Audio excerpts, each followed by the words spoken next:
Hello everyone, and welcome to what I want to call the first episode of Thursday for Knowledge. Your Thursday for Knowledge is thirsty. We're thirsty for knowledge, so Thursdays for knowledge.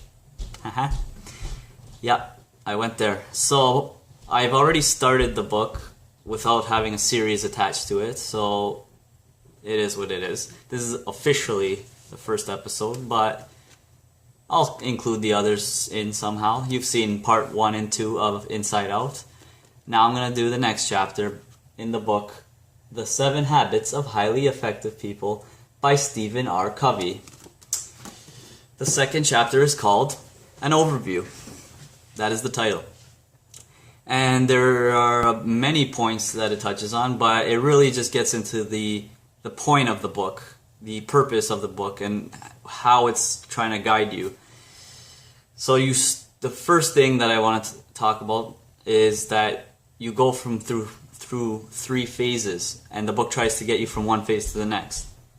So we all start, or most of us are probably in the dependent phase. We are dependent. And some of us that are like looking into this kind of personal growth, development, success, Andrew's Quest, that kind of stuff, some of us are already getting out of that, or are already out of that. But dependence is simply this. It means that you rely on everything else and everyone else around you to help you progress, to shape who you are, etc. So for some examples is you are reactive, and being reactive, if something happens to you, then you blame that thing for how you are, etc. Get what I'm saying? Or other people, or like whatever, if you're married, my spouse, my husband, my wife, it's all their fault. That's why I am how I am. My kids, that's why I am how I am. The weather, that's why I am how I am, etc. That's why I can't grow. It's all in who you know. I don't, the world's fixed against me. That person's lucky. I can't do that, etc. They rely on the people around them and the world around them to push them along. Getting a job, they'll rely on someone to get them a job, for example. Then, at some point or another, if you're a dependent person and you're not happy about your life, you're going to realize eventually that it's all on you, and that's when you become independent, where I like to feel that I've transitioned into. Independent people do not do that stuff that I was just saying. Independent people, what they do is they take action. They realize circumstances occur and don't let the circumstance form who they are or how they are or what they do. They just they acknowledge that something has happened or will happen or whatever, and they still act according to their plan, or they adjust their plan if necessary. But they don't blame other things and other people. They don't rely on other people to get them a job, for example. And they don't think, oh, I'm not lucky, or it's all in who you know. And on the topic of it's all in who you know, if you don't know people, for example, then go meet people that you need to know, right? You don't just automatically wake up when you're born and this is who I know and that's it. Over time, you meet new people and you know new people, and that's how it is in all who you know. Networking. Then you move on from independence, because eventually you can only do so much on your own, and you're not trying to rely on someone to do something for you. You're going to offer something to someone and they're going to help you in return, because you're both independent and you're relying on each other to surpass your cap. Because no matter what, and as much as I say we have no limits, we don't have any limits that we are capable of doing, but we do have a limit in time and how much time we have. So we can only be selective in so many ways of what we choose to pursue and how we grow that pursuit. So if we try to do everything, it's not really feasible. So we have to rely on other independent people. That is when we become interdependent, when we're offering each other something of value or whatever, and we're growing past the limits of our own independence together, interdependence. Okay, so that's the book is trying to get you from. So the first 3 habits are about being dependent. The The first 3 habits are about becoming independent, and then the next 3 habits are about becoming interdependent, and then the 7th habit is supposed to tie it all together. The next part, that is forming a habit. And how do you form a habit? Is you need knowledge, skill, and desire. Knowledge is the information and the teaching and the research of how to do something. The skill is actually practicing and doing the thing. And the desire is the want. You can have enough desire to learn something or enough desire to do something, but you need enough desire to have both. Because my personal experience is I have had the desire enough to research and learn, but never to implement. Some people do the other way around, and they just implement and do, and they don't research, and they're just staying stagnant. They're still doing, and they'll learn some things, but they limit their growth because they're not learning from external sources and maximizing their time and efficiency. So that leads to the next part, is called the P/PC. I don't know if it's a principle. I think it's a principle. But what the P stands for, the P by itself is production. And then the PC stands for production capability. And that kind of ties into the knowledge skill kind of thing. So production is the doing of the thing. So if you're trying to make money, then the production is actually making money, whatever you're doing to make the money. The production capability is the mastering of that, in the sense of maintenance, repair, learning, whatever, depending on what it is.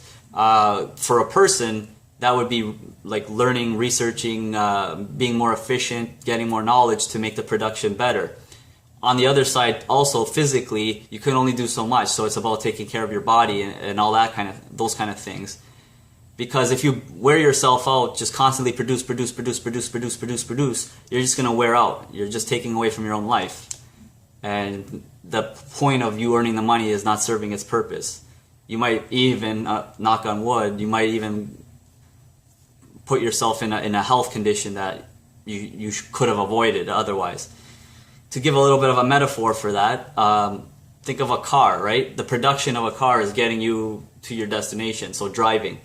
Obviously, the main one is gas. If it runs out of gas, it's not going anywhere. So assuming you refill the gas, but you don't do anything else, let's say, like oil changes, maintenance, repairs, etc. So you drive the crap out of the car, that's the production. But if you're not doing the production capability, like the maintenance and all that, the car's total mileage in its lifetime is going to be less. Where you could have got more out of that car had you invested either time or money or whatever into maintaining it to get more out of its production. So it's a cycle. One is not better than the other, but they rely on each other. So I've always been guilty of the production capability side, or the knowledge side, or however you want to look at it. The training, the learning, the reading, the research. Research, there's a little saying, if you read too much and you research too much and you never do anything, you go into analysis paralysis, meaning you're just learning but you're not doing. So my biggest growth and habit or whatever that I've been working on is less reading, more doing. I still read, I just took it down a few notches so that I could do more. And I found the balance has been a lot better now. I don't just sit and try to kill off a whole book in a day or something anymore. I break down in chapter by chapter or whatever. And I focus more heavily on to balance it out because of all the reading I've already done. I focus more heavily on the production side now. And my personal experience, I feel that it's really effective, because how closer am I to my goal or my quest or my whatever of success? That's unclear right now, but I feel like I've learned a lot more by learning and doing at the same time, by reading and doing, or researching and whatever you want to call it. Because only when you're doing do you find, again, you don't know what you don't know. You get ideas, or you find problems that you'll never have understood had you not started doing the thing, whatever the thing may be for you. That is basically the overview in a nutshell. To take away from all of it, balance between learning and doing, reading and doing. There's got to be a balance. You can't do too much of one or the other. You don't have to balance at the same time. You may do, you get stuck. Now learn. Or learn. Eventually you gotta do. I sound like a kid. But yeah. And yeah, if you are dependent, your first mission, your first quest before you can join my party, my quest, become independent. How? Watch like all my videos. Read 7 Habits of Highly Effective People by Stephen Covey. Start looking inward and stop relying on the outside world. Start taking responsibility. Start realizing that when things happen, they happen, and what you do is really, that's what's up to you.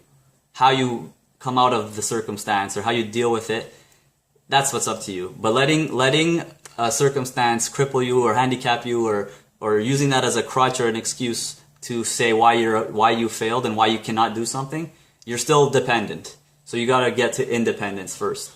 I'm working on independence, like cementing that, and going to interdependence now. Well, on that note, if you want to share, if any of you want to share where you're at after learning that, feel free to comment.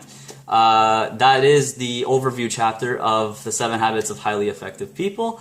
And the next one will actually be a chapter on a habit, on one of the 7 habits, the first, about being proactive. It is a great chapter, and you'll see next week how effective it can be as a groundwork to start. That's all, guys. Let's keep growing together, keep reading, and I'll see you next time. Take care.